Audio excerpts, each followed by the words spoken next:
Are you looking to make a fresh start in North Texas?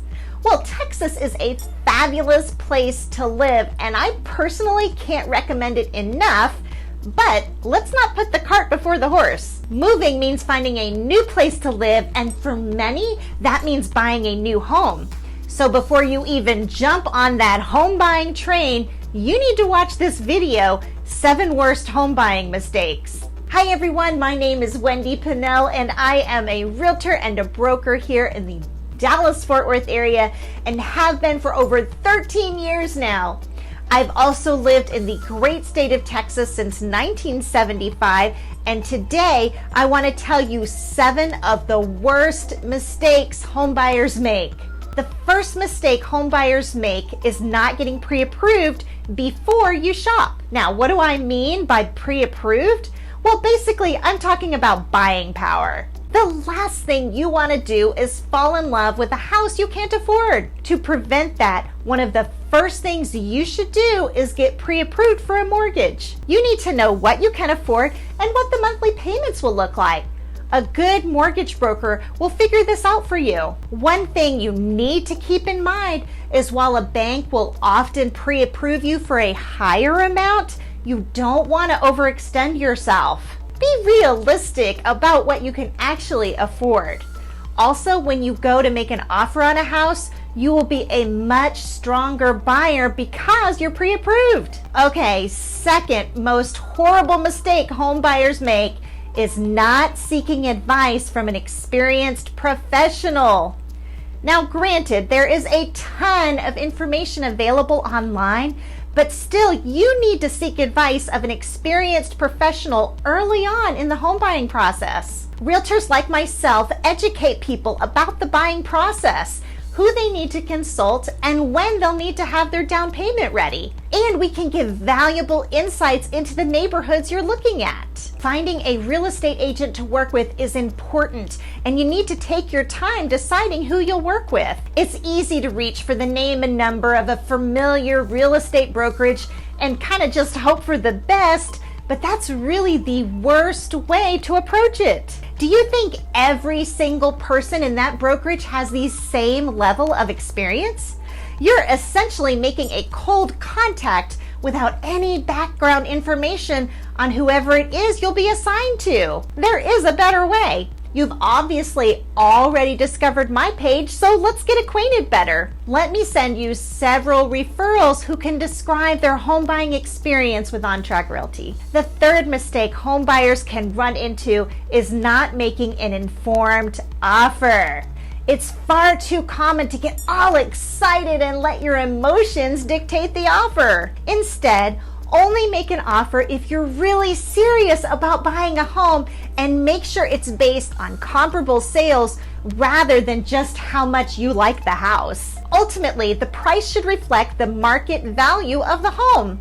The ideal negotiation is when the buyer and seller both feel like they've won. Now, you'll notice I've used the word ideal here. Right now, we are in a strong seller's market where home buyers need to make the strongest offer they can, and even then, their offer may not get accepted. Still, a real estate pro can help you navigate those waters. Another common homebuyer mistake, mistake number 4, is not being able to see the house past its appearances.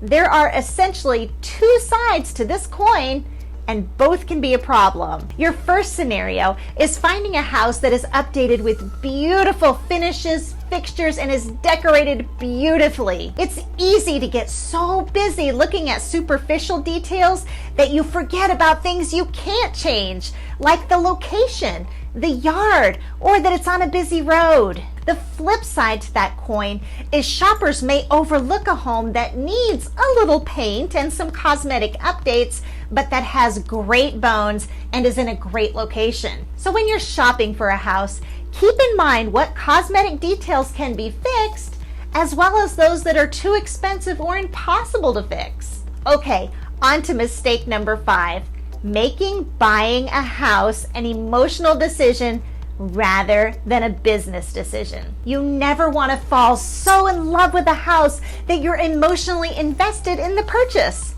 If you love it so much that you feel like you'll do anything to get this house, you can end up really overpaying. The next thing you know, you have buyer's remorse and start feeling like maybe you didn't get that great of a deal after all. The buying process is emotional enough all on its own.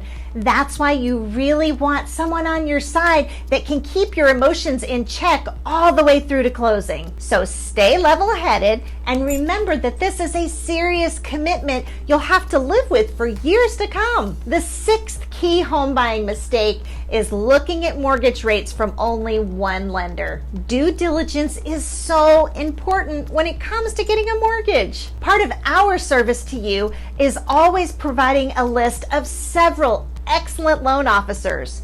We want to allow you the opportunity of rate shopping. In other words, apply to many different lenders and see which one offers the best possible interest rate and closing costs. At that point, you'll be ready to decide which loan officer is the best fit for you.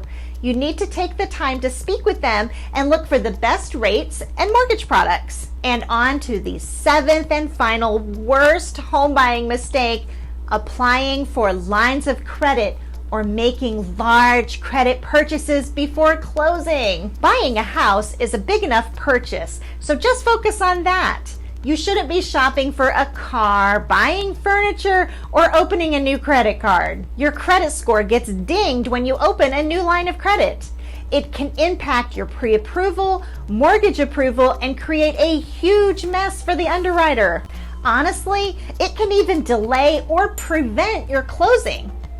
I know you probably want new furniture or a new refrigerator, but wait until after you've closed before making your next buying decision. Listen, if you found this video helpful, be sure and hop on over to my channel where you'll find so many more just like it. Be sure and hit that subscribe button, click on that little bell so you can be notified every time I release a new video. Thank you so much for watching, for jumping on, joining me in this video today. Have a great day.